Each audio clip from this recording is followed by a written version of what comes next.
प्रिय बच्चों, आज हम लोग पढ़ते हैं नीली क्रांति, जिसको इंग्लिश में ब्लू रेवोल्यूशन के नाम से जानते हैं।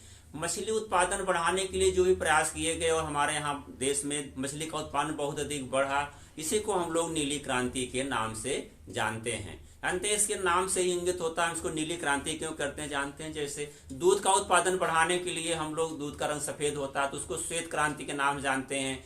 तेल का उत्पादन बढ़ाने के लिए सरसों का या किसी चीज का तेल भी हल्के पीले रंग का होता है, उसके फूल पीले होते हैं, उसके रंग का आता है, उसको पीली क्रांति कहते हैं।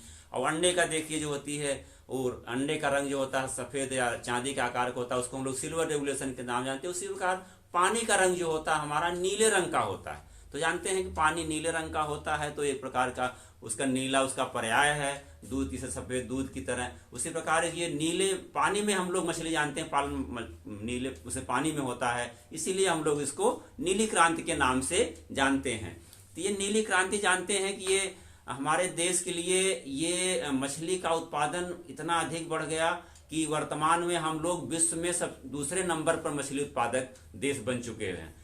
तो मछली उत्पादन जानते हैं हमारा कहाँ होता है, तालाबों में, नदियों में, झीलों में, नहरों में, समुद्र में किया जाता है। जानते हैं हमारे देश में करीब 8000 किलोमीटर समुद्र की जो होता है 8000 किलोमीटर समुद्र का किनारा है। इससे क्या होता है, वहाँ पर मछली पालन भी खूब किया जाता है। वहाँ मछुआरे होते हैं, नौका द्वारा जानते हैं कि कभी कभी होता है कि मछली पालन करके तमाम तूफान आता, तमाम घटनाएं दुर्घटनाएं घटती रहती हैं। तो मछली जो है समुद्रों से बहुत अधिक पकड़ी जाती है। उसके अलावा इनलैंड जो हमारे यहाँ क्षेत्रों में भी है, जैसे पश्चिम बंगाल उड़ीसा में है, वहाँ पर लो लैंड है जहाँ पर हमेशा ज़्यादा पानी लगा रहता है, वहाँ भी मछली का पालन बहुत किया जाता है। पश्चिम बंगाल में जानते हैं कि धान के खेत में ही मछली पालते हैं। वहाँ तो इतना यूज़ करते हैं, उसको सुखा कर रख लेते हैं, बाद में इस्तेमाल भी करते रहते हैं, और ताज़ी मछलियाँ तो होती हैं, उसका उत्पादन भी होता रहता है। तो पहले हमारे यहाँ देखा जाए तो नीली क्रांति के पहले मछली का उत्पादन जो था 1950-51 में करीब बहुत कम था, 0.75 मिलियन टन था।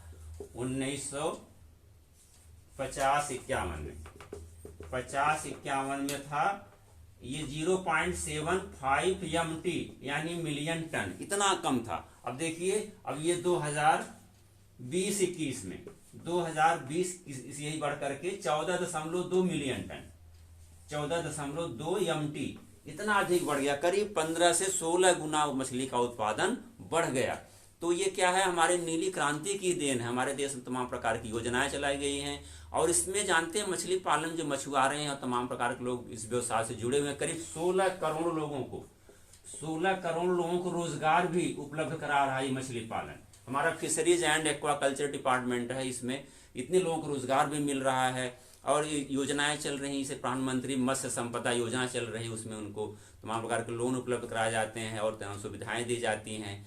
और मछली पालन जानते हैं तालाब बनाकर इसमें ग्रामीण क्षेत्रों में भी बहुत अधिक किया जा रहा है कि थोड़े से लागत में हम लोग बहुत अधिक इनकम प्राप्त कर सकते हैं। मछली के तमाम प्रकार की अच्छी अच्छी प्रजातियां हैं, जैसे रोहू है, कतला है, सिल्वर कार्प, कॉमन कार्प, ये मछलियों की अच्छी अच्छी प्रकार की प्रजातियां हैं। इसको हम लोग खूब पालते हैं और मार्केट में खूब उपलब्ध होती हैं, लोग इस्तेमाल कर रहे हैं। और मछली में जानते हैं कि हमारे स्वास्थ्य के लिए बहुत ही अच्छा माना जाता है। इसमें ओमेगा 3 जो होता है फैटी एसिड पाया जाता है। इसके अलावा विटामिन ए का रिच सोर्स होता है। तो तमाम प्रकार के जो है माइक्रो न्यूट्रिएंट भी पाए जाते हैं। तो ये हमारे स्वास्थ्य के लिए बहुत अच्छी मानी जाती है। तो ये नीली क्रांति मछली के उत्पादन बढ़ाने के लिए बहुत अधिक प्रयास किए गए। वर्तमान में हम लोग विश्व नंबर 2 पर ही पहुंच चुके हैं। अब इस लेसन को यही समाप्त करते हैं। धन्यवाद।